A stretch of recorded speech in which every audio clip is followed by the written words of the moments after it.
Everyone, here from Astro Awakening. Welcome to my YouTube channel. I talk everything astrology, esoteric, conspiracy, world events, symbolism, occultism, esotericism, you name it, everything goes.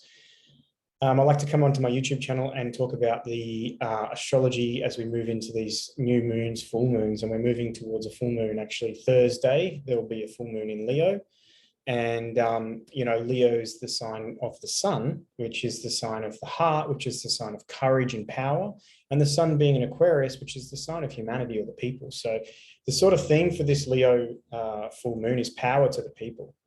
Power to the people. But it's not without some potential, unknown, unexpected events, chaos, crisis coming from out of the blue.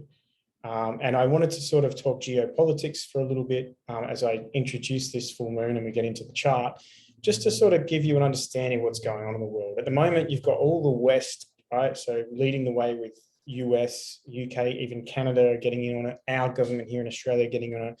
And they seem to be seeding the consciousness or the collective with this story and narrative around Russia's invasion of the Ukraine, right? So I've just noticed that the rhetoric around that has started to intensify.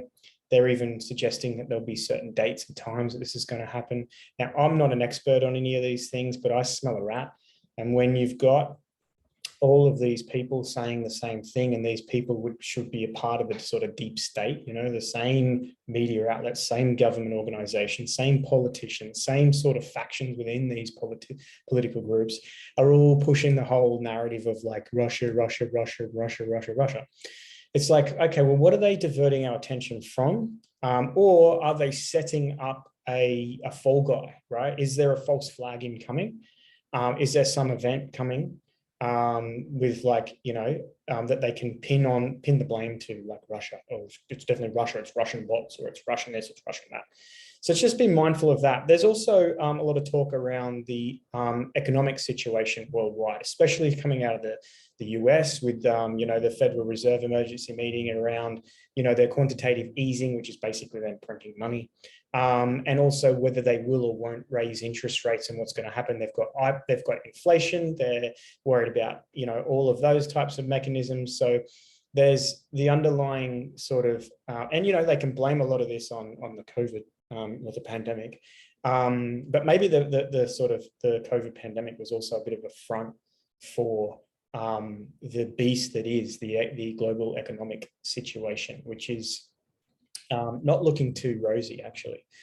So when I put all this picture together and I sort of looked at astrology, I'm sort of looking to like, what aligns to this? What can we expect? How do we understand using astrology of what's to come and how to navigate and what to be aware of and those types of things. So there's certainly at the moment a lot of intense energy building.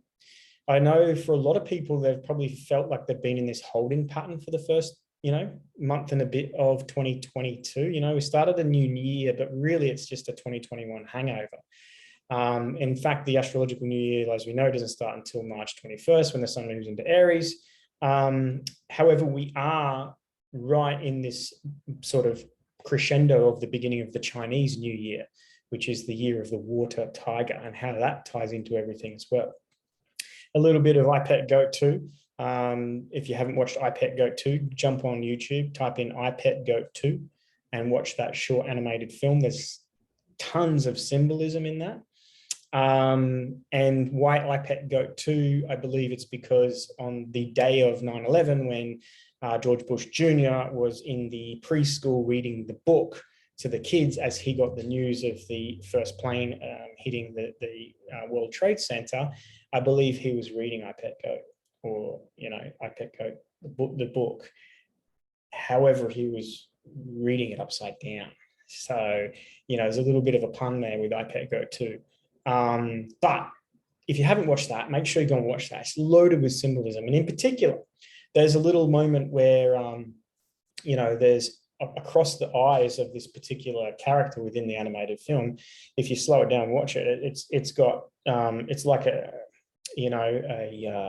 text running across a screen as you would find on the bottom of a TV when they run across the financial data, and it says stock market plunge, and it is a significant point within that movie where everything starts to really unravel and unfold from that. So a lot of people, myself included, that I follow and that are talking about this sort of thing are sort of looking towards maybe, a shift within the stock market or the global economic situation, which is really a trigger for a lot of events to unfold from that point. So, with what's going on in the global economic system at the moment, with what's going on with this Russia sort of like, everyone's like, oh, Russia's going to go to war.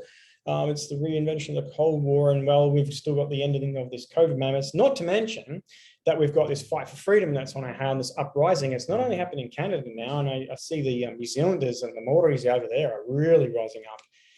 And I've seen their political pundit, puppet, fucking whatever that is, on there and condemning it, of course. And it's like these people have been trained by the same media organizations or the media PR sort of people, and they come with this sort of charismatic fucking just totally insincere, complete fucking bullshit on there, and they're appealing to like, I just don't know what it's about or this, and it's like, fuck me.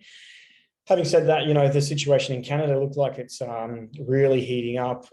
They're starting to, declare states of emergencies, and which gives basically the reason they do that, which they've done in Australia for the last 2 years because of the Novid story, just gives them power to do whatever the fuck they want and circumnavigate the normal checks and balances that we have within our political and legal system to protect the fucking citizens. So, it's the same modus operandi. It's the same MO, right? So it's really like when people say, you might hear other astrologers, oh, this is a really big, intense one, and this is an intense one, and oh, this is a powerful one. It's like, yeah, I guess every full moon is a big full moon, right? Some more so than others, but certainly the underlying tension that's happening within the collective at the moment is building with intensity. And, it's sort of like people are, they're on that, when I say people, vast majority of people are probably just like, along like everything's normal, right? Oh no, bad Putin. But, for the awakened people, they're like, something doesn't feel right here. Something doesn't feel right. So without further ado, let's jump into the full moon and take a look at what we can see here. So, I looked in the ephemeris and it has it at 28 degrees, depending, it could be 27 degrees and 59 minutes, 27, 28 degrees. So I'll look at the Sabian symbols for the sun and the moon in this, but we can see there from that chart pattern, look at this big square it's operating here. We always have an opposition between the sun and moon at a full moon, right? The sun now is fully illuminating the moon. The moon the sun representing consciousness, what, the soul of people, if you like, where the focus is consciously at the moment, and it's in Aquarian energy, which is about humanitarianism, which is about freedom and liberation, individuation. It's the people, right? And this Leo quality now, the moon is receiving the full light of the sun, and it's really illuminating this. And it's illuminating this individuality, this nature of like bringing your creative self out, right? We've had this sort of stall to 2022, and a lot of shedding, a lot of stripping away, a lot of like removing of the things that didn't serve or weren't aligned or were aligned perhaps not to your authentic self over this first sort of, 6 or 8 weeks of this year. And it's like this Leo moon brings this sort of breakthrough where you can just sort of like, fucking hear me roar now. This is who I am. This is what I stand for. This is what I believe in. I've got the courage of the lion and I'm not willing to back down. It's like that energy is coming through, and it's been sort of like, it's been a while since the collective has felt that way. And it really builds up into this tiger, water tiger for the start of the Chinese New Year. And, look at the characteristics of the tiger. It's like one of the apex predators. It's so stealth and powerful. It's so can pounce at any moment. So you expect with a tiger year that we're going to have a lot of change, a lot of unexpected change or sudden change, a lot of powerful dynamics in that change. And we bring in the element of water, and it's like, it's like the power that emotion can bring to that transformation or that changing process.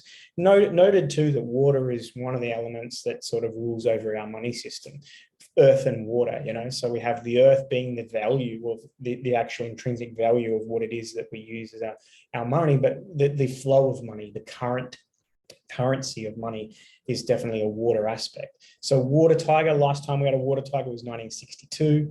So it's been quite a long time. And we get this water tiger really tying into this beginning of this Chinese New Year as we reach this full moon, and we reach it in the Leo moon as well. So there's this aspect of, these apex predators, these powerful predators. They're very loyal, they're courageous, they'll fight for their young, The other thing you'll notice about this is it's squaring the nodes, right? So that tells me we're halfway between eclipses, right? Because when the sun is conjunct either the south node and the north node, we're having our eclipses. So when we have a new moon conjunct the south node or north node, we have a solar eclipse. When we have a full moon conjunct the south node or the north node, we have a lunar eclipse. So right now we're halfway between this point, the sun's sort of transit between the nodes. So we're having this halfway point between the eclipse that was in December and the one that's coming in May.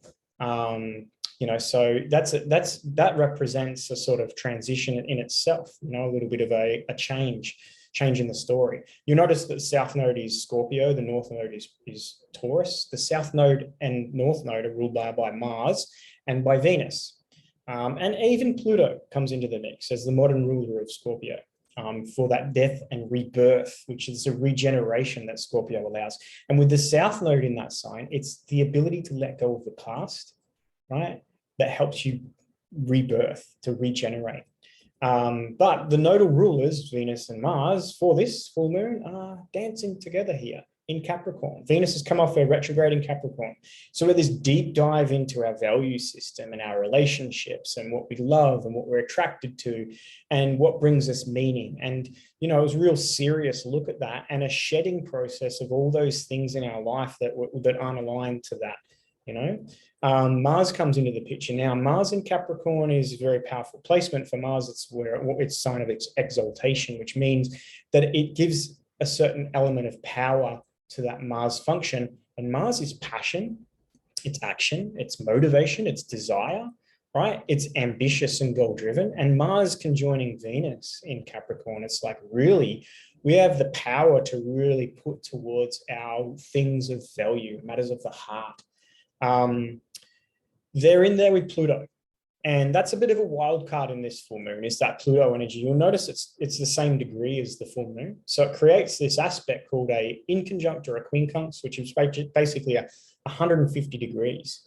And it's a really unique aspect, which brings an element of surprise or an element of unrelated events into the picture. Things happening that with Pluto energy, things powerful transition, powerful change. Crisis type events can come into the picture. Things that were hidden or concealed, secrets, taboos, darkness can really come to light in an unexpected way, which would be the quincunx. It's like, where did that come from? That was not even, it's sort of like a little bit like everyone focus on Russia and then boom, there's a stock market crash.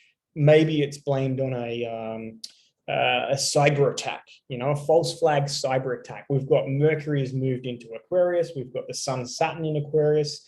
And Aquarius is the cyber sign.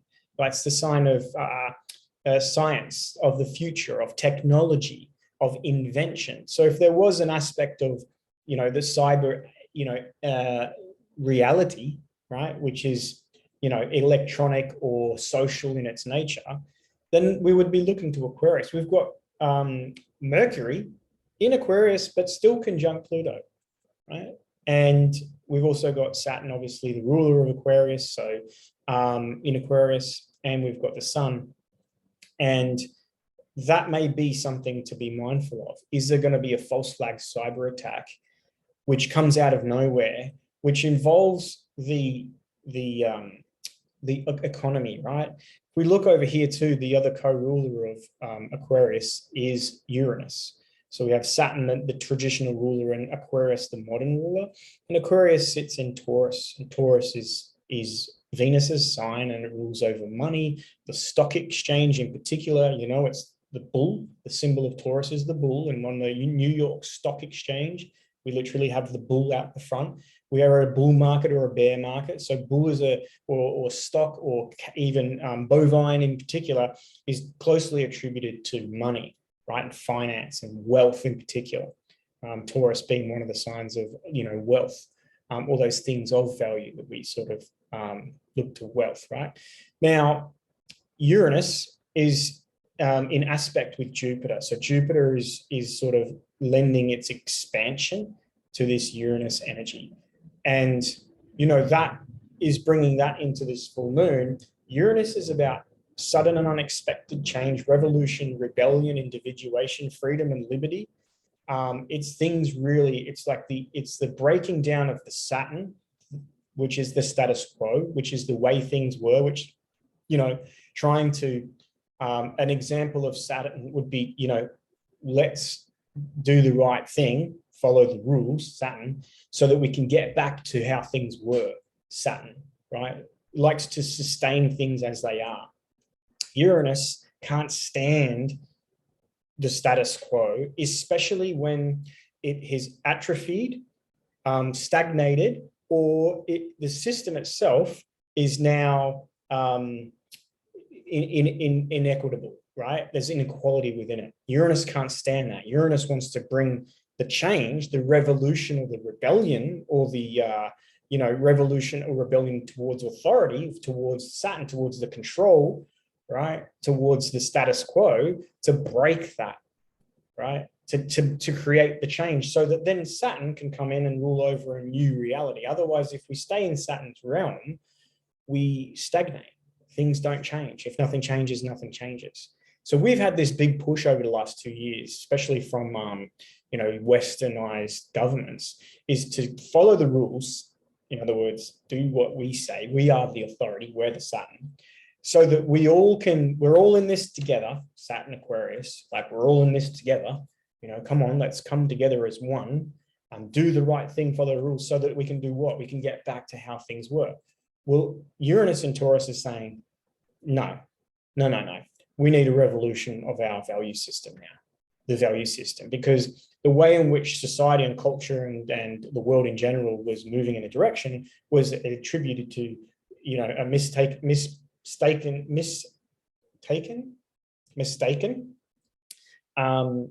you know, attributed value to mistaken things, you know, too much value on what you have or what you don't have, or how much money you've got, or, you know, all these things that actually at the end of the day don't mean anything. And what it's done is it's creating this great inequality within reality. And Uranus in Taurus is about the revolution of that, of the things of value. So we could expect with Uranus's transit through Taurus that there is going to be change within our money system, within the things of value, within wealth, within the financial structures. So if not with this full moon and the aftermath in the coming weeks, perhaps more when we get into May, when we're looking at the eclipses happening in, you know, the sign Taurus, with the new moon eclipse, and then also which is solar eclipse, and then we have the lunar eclipse, both in Taurus in May. In particular, the big blood moon lunar eclipse on May 16th. So very interesting to watch that. But this moon is sort of halfway towards that point, and Uranus is really empowered during this, you know, and Uranus being in the same sign as the North Node, you know, the North Node is what challenges us to grow.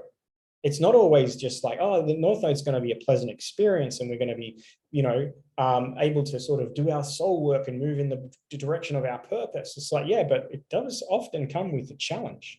Great challenge, but then the great challenge, it provides the necessary ingredients for great transformation, for great growth, for great maturity, and for great change within this world. So, you know, it's very possible that this moon, we see that type of change within the system, or at least the beginnings of it. That Pluto in conjunct to this full moon is telling me that something is going to be revealed that wasn't there, or something that's going to be shocking that comes out of nowhere, or some crisis that's going to be not necessarily related to what's going on, but maybe they may be like to blame things on. But there's certainly transformation coming within our global financial systems, the economic system. Will it be blamed on something else? Will it be a scapegoat? Will it be a Russia thing or a COVID thing or whatever?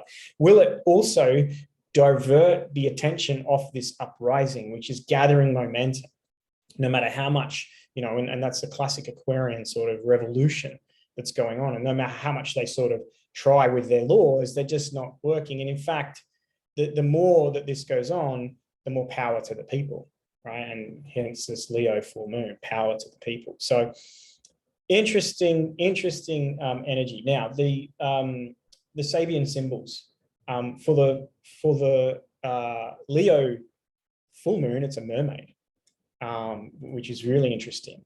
And this aspect of the mermaid is to sort of bring the imaginative into the reality. But the idea or the creative aspect of that is that it can slip back into the imagination really quickly. So you might be inspired, you might have a really tuned up imagination, and you've got some sort of creative seed that you want to bring forth. And it could be like that elusive mermaid. It's like there, but is it real or isn't it? And it's that moment or that transition between making the unreal real. And I guess that's the symbol of the mermaid in this particular case. So that's an interesting sort of aspect to this. And then the Aquarian sun is that a butterfly emerging from chrysalis, which is transformation, right? Transformation. It's not a caterpillar going into a chrysalis, which would be going into the darkness or into the transformation and becoming changing. It's the realization of the transformation, right? It's realization. So that is really interesting. A butterfly emerging from a chrysalis or a cocoon, and and that's what's really happening around the world, is that the people are really emerging from this cocoon, this COVID cocoon, and they're emerging with their new wings. Their new individuated, personalized wings, willing to fight Mars in Capricorn conjunct Venus, willing to fight for what they love. So power to the people. And knowing in history and the way things have gone, and when humanity gets to these points, is that there's always something they'll do to change the energy, to shift, to divert, or to at least transmute that energy into a new thing, So I suspect we're primed for something like that. So I don't want to, so this isn't a video to alarm you. This is a video for awareness. Again, it's anything goes at the moment. So I'm using what I see out there, what's happening, and the different people that I follow, as well as the world events. And I'm looking to the astrology and sort of tying those two things in. So I'd be interested to get your perspective. Please share below and tell me what you think of this. As far as preparedness, which is awareness, right? Awareness is like, oh my God, everything's going to... No, it's just awareness so that you can make the preparation. So that when something does happen, right? When there is some sort of big event or shift, and they're like, oh my God, Russia did it. And it's like, you can be like, yeah, I call bullshit. So, yeah, it's just more of energetically preparing you. Of course, there is always three options, right? You have polarization going into the left or the right.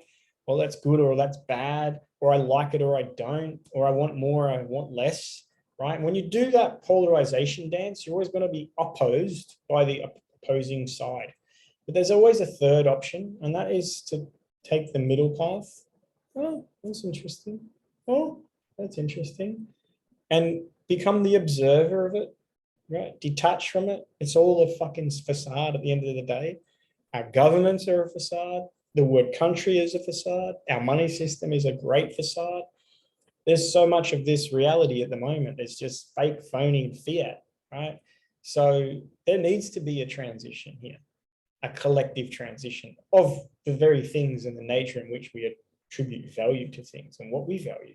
And what we've done is we've valued profit, and we've valued money and wealth and power that comes from that above intrinsic human rights and the human value in just the heart and the mother's love and the son's, respect and the father's authority. It's like we've lost value in these beautiful things, and we've lost and disconnected from nature, in particular, our own nature and nature at large. So, at the end of the day, all this stuff that we call society or culture or civilization, not very civil, is just that. It's just stuff, right? So don't give too much meaning to it. Be wise, be aware, but don't be pulled into it. But and the other part of this too is let your lion out, let your Leo come out, let that aspect of the self come out, which is the individuated self. That's what I believe is the pathway towards unity, is through individuation. It's not saying we're all the same, right? It's valuing our uniqueness and our differences. To individuate is to fully express this vessel, this vehicle, this identity that you've come here and chosen to be.